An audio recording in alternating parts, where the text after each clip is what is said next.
Those of you who had me last year for classical mechanics will know that I like to have scenery backgrounds as background, and often in my lectures I describe where they are. The series for classical mechanics was all from when I was living in Japan at the end of 2019.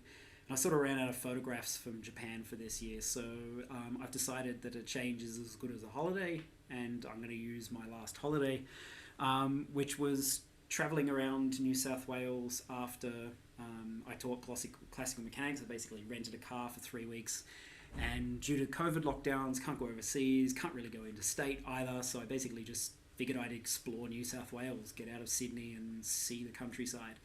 And so during this course I'm going to sort of run through some of my favourite shots from that trip, and this is the first one. This is a nice little place called Pinnacles Beach. It's about 15 minutes north of Eden on the far south coast of New South Wales.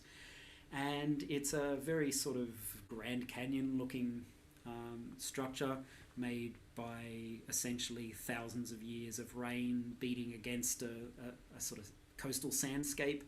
And if you're adventurous, you can basically, there's a little goat track down that way, you can climb your way out onto the beach and then walk out inside. And it's kind of cool, you can see how erosion works in making these sorts of structures. Really nice, highly recommended place to visit if you're ever down on the far south coast of New South Wales.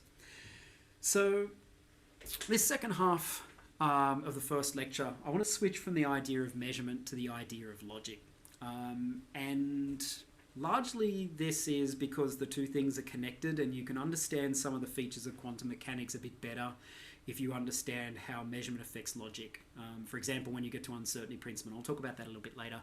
The other reason why I want to get to this is because one of the big applications of quantum mechanics going forward is looking likely to be quantum information and quantum computation. And of course, if you want to do information handling and computation, you need to understand logic. So where I want to go with this, while I'm on the topic of looking at how quantum mechanics sort of fits together as a experimental package, is to look at how invasiveness of measurement and the other features of quantum mechanics affect your ability to do logic. Okay? So at this point, I'm going to need some slides. And where we'll start is with looking at Boolean logic operations. You've probably seen these either in high school or university already, in a maths course or a computer course or an electronics course. I learned this stuff when I was about 7 years old, first learning how to do electronics and a little electronics kit as a kid. Just to walk you through it fairly quickly, just in case.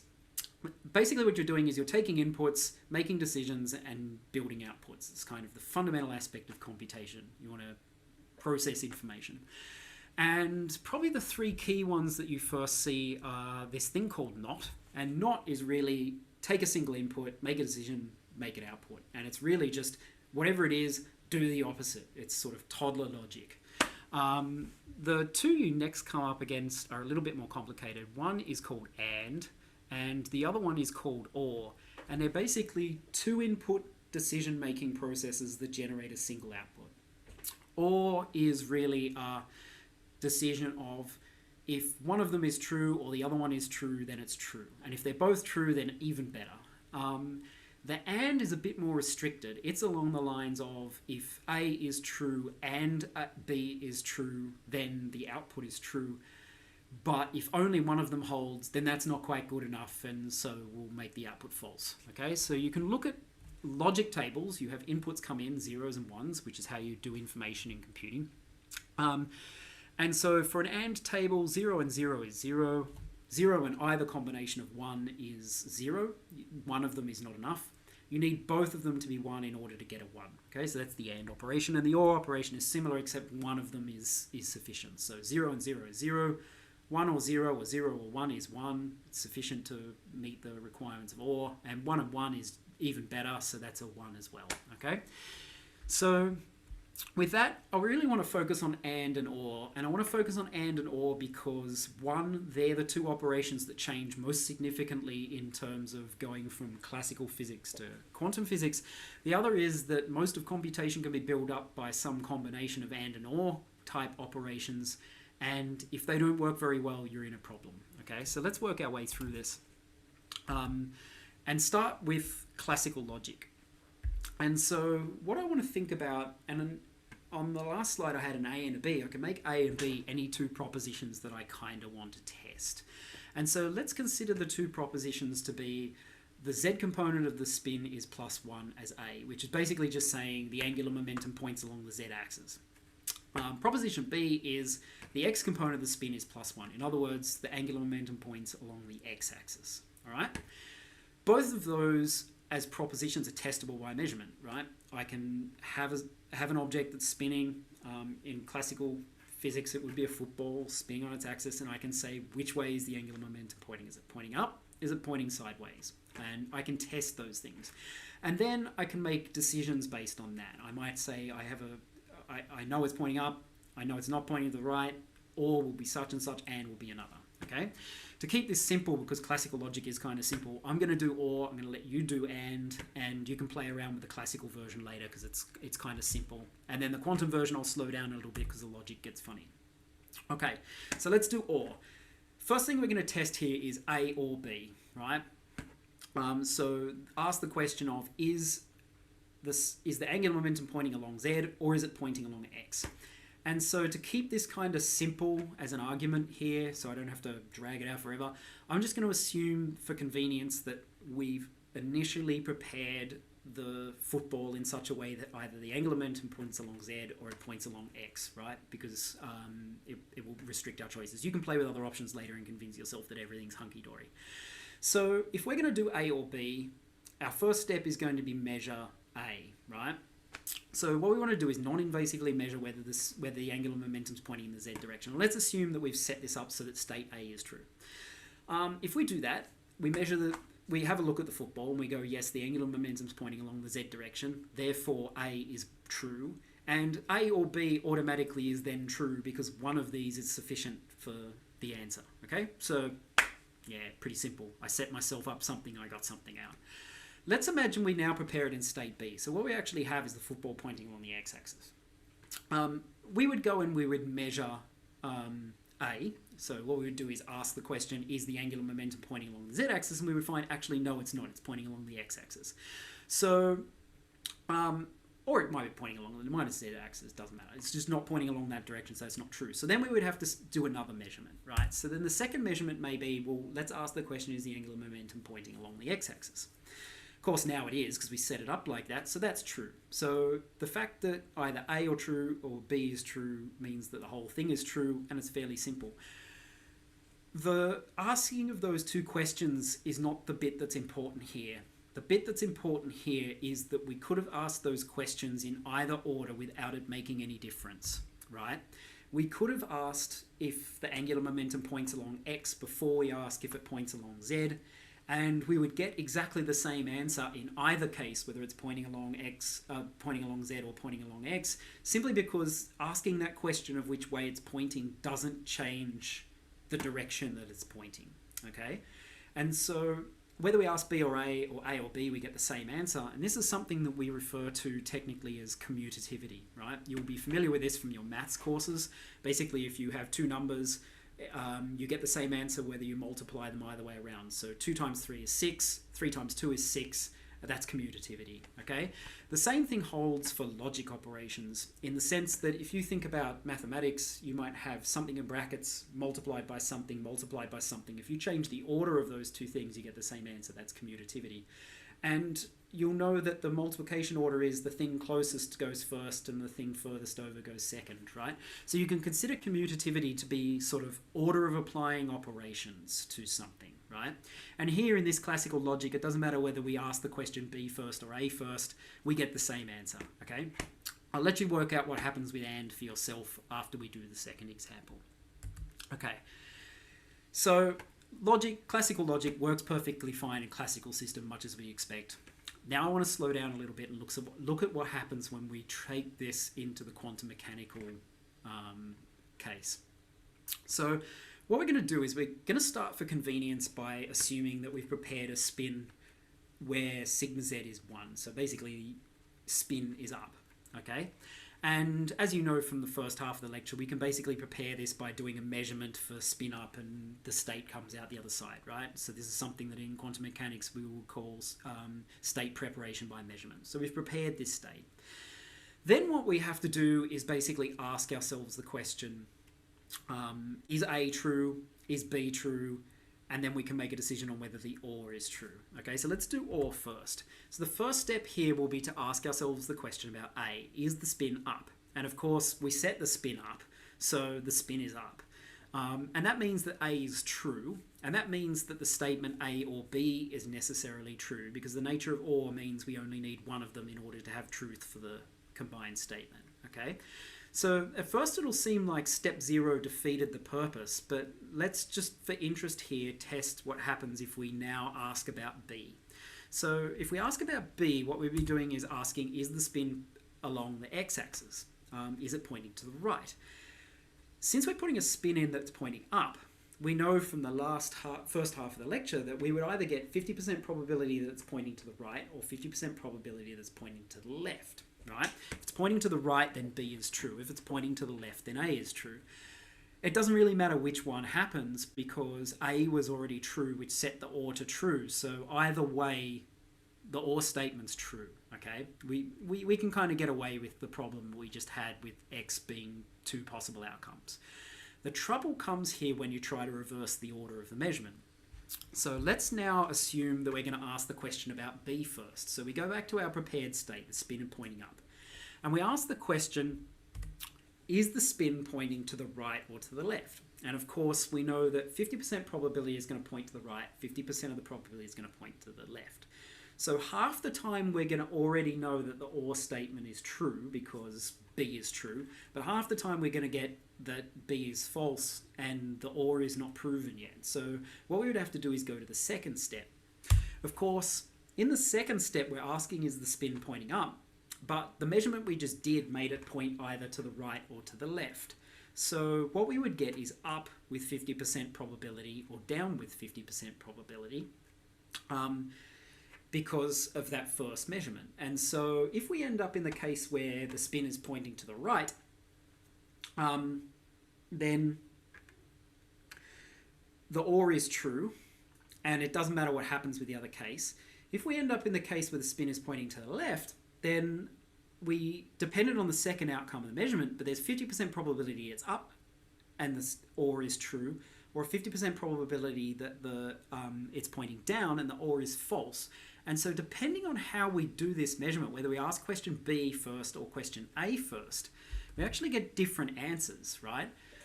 Ultimately, there's a 25% chance in this situation that B or A will be false, despite us in the beginning setting up the problem so that the spin is pointing upwards, and we should get truth, right? I want you to work your way through that and think about, the implication is it basically means that OR doesn't really work if you're trying to do quantum mechanical logic. And it comes about because commutativity is broken. The invasiveness of the measurement means that which order you do the measurements in is really important to the outcome of the result, okay? Things get even more weird when we do AND. So let's work our way quickly through AND. Imagine that the spin is prepared in the up state again. And let's just start with A. We can do one case here. It's enough to prove that things are really, really broken. So we would measure A, and we know that spin was started out pointing up. We did the measurement, spin's pointing up. So A is true, but that's not sufficient for us to do AND, because AND you need to have both A and B to be true. So the next step here is to go and measure B. Now, when you measure B, you'll get 50% to the right and 50% to the left. So half the time AND will be true and half the time AND will be false. The fact that you get two different answers is not the big problem here. It's a problem. It's not the big problem. Big problem is now that you no longer know that A is true, because if you still know A is true, you should be able to go back and check that it's still pointing up, right? Of course, if you do that, what you'll find is that 50% of the time it's pointing up and 50% of the time it's now pointing down. So in answering the question about B, you no longer know that A is necessarily true. And so even if B ends up being a true statement, you can't say that AND is necessarily true because you no longer know that A is true. As soon as you try to check A, you mess up B. And so every time you try to answer this question of whether AND is true in a quantum system, you can never get the answer because answering half of the question wrecks the other half of the problem. It doesn't matter which one you answer, which one you ask first. You can never do it, okay? And so this is one of the really interesting parts of quantum mechanics that often never really gets taught in standard quantum mechanics courses. And I find it's actually quite important for two reasons. One is that firstly, it actually really nicely connects in logically to how uncertainty principles work. Ultimately, the problem with logic here has to do with commutativity, the ability to reverse the order of measurements. And as we'll see later in the course, that ability to reverse measurements and know the outcomes of things to measurements is central to uncertainty principles, okay? So those two things are connected together. The other is, if you ever want to do something along the lines of computing, you need logic to work. And those of you who will have done electrical engineering or computer science courses will know that there's basically a theorem in computing that says that you can make pretty much any circuit you like out of a small and minimum set of logic gates. And one of those sets is to use not and not or. So basically you just use and or and you just invert the output to do this. You can make any logic or any computer operation you like out of some big tree of combinations of ands and ors all built up together, right? That makes classical computing work. Problem that you have in quantum computing is that and is slightly defective, or is slightly defective, and is something you can never know the answer to. And so it's very easy to think that the real challenges in quantum computing in many senses are in, you know, how do I make a qubit, how do I make a superposition, so forth. And those are challenges. But ultimately, the thing that's actually really more complicated in this as well, and is often not well appreciated, is that you actually have to change completely the way you think about logic and computing to actually achieve computing at all.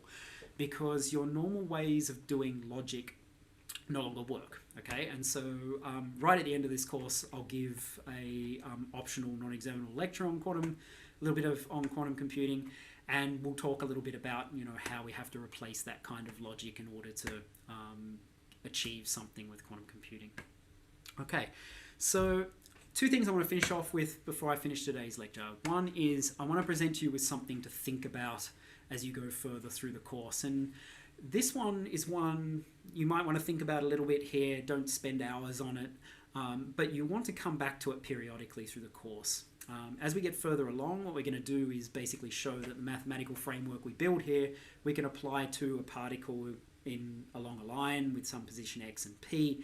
And I want you to be able to then connect back the logic to what's connect the logic back to what's happening with logic in quantum systems. Pardon the double usage. And also I want you to come back to at the end once we have uncertainty principles, because you will be able to connect that meaning between logic and commutativity and uncertainty in quantum mechanics in a stronger way than you have it now. But sometimes it's good to think about these things before you have all the concepts in place. And one thing you come out of your first year courses with is, you know, an understanding that there's an uncertainty principle exists. Delta P, delta X is greater than H bar on 2. And often you don't understand it very well, and that's perfectly fine. That's just part of learning any subject. You don't understand it well, and then you gradually start to understand it better. And a lot of the times it's by asking these sorts of questions. And so what I want you to think about here is to consider the uncertainty principle that you learn in first year from the perspective of logic operation. So I want you to think about proposition A. Particle has a position x. And I want you to think about proposition B, which is that the particle has some momentum p. All right? It's moving along some line. We can measure what the position is, we can measure what the momentum is. It's just the mass times the velocity. And as you know, in uncertainty, there's limits on how you can measure that. And I want you to think how that connects to two possible positions. One is the and, so the particle has position x and particle has momentum p, and your ability to know them at any one particular time. And also the or for this. So the particle has a position x or the particle has a momentum p. All right? I want you to think about the implications of measurement in that logic chain. And come back to it a couple of times. Don't beat yourself up about it if it doesn't make sense now. The whole point is it won't make sense now. But later on as you go, you will add ideas to this, and the logical connections will start to tie in together, and the subject will make more sense. Okay? The second thing I want to leave you with before we go to the next lecture is we're now going to get pretty solidly into some maths. We've done enough of understanding sort of the framework experimentally of quantum mechanics to be able to start building some mathematical models up. And that means that next time I'll be joined by my writing screen so I can do some algebra for you. If you want to prepare in advance to that, you might want to just spend an hour or so just reminding yourself, A, what complex numbers are, what's a real, what's imaginary, what is a conjugate, what are the implications of conjugates in complex numbers. The other one that you'll want to swat up a little bit will be linear algebra. What's a vector, what's a matrix, how do we multiply them, how do we add them?